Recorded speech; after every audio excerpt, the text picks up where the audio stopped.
आज 17 फरवरी 2025 की सुबह 5:36 पर दिल्ली एनसीआर के क्षेत्र में 4.0 तीव्रता का भूकंप आया, जिसका केंद्र नई दिल्ली में जमीन से 5 किलोमीटर की गहराई पर था। भूकंप के तेज झटकों के कारण लोग दहशत में घरों से बाहर निकल आए।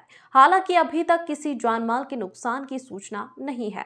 दिल्ली एनसीआर भूकंपीय क्षेत्र आईवी में स्थित है। यहाँ भूकंप के झटके अक्सर महसूस किए जाते हैं।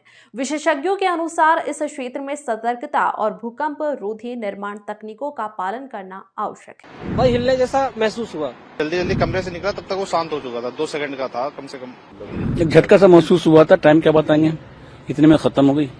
हाँ, हल्का मेरे को लगा कि मैं सो रहा था, मैं थोड़ा हल्का हिल रहा हूँ। मेरे को लगा कि ये ज्यादा नहीं 2 सेकंड 2.5 सेकंड के आसपास हुआ होगा इतना। भाई हिलने जैसा महसूस हुआ। नहीं भागा नहीं, मेरे को लगा पता नहीं क्या है, लेकिन एहसास तो हो गया था कि ये भूकंप ही है, तो मैं उठा ही नहीं। मेरे को लगा अब तो दिन में पता ही चल जाएगा, हाँ ये तो भूकंप ही होगा। खड़ा था जी उस टाइम पे, वो कुछ काम कर रहा था।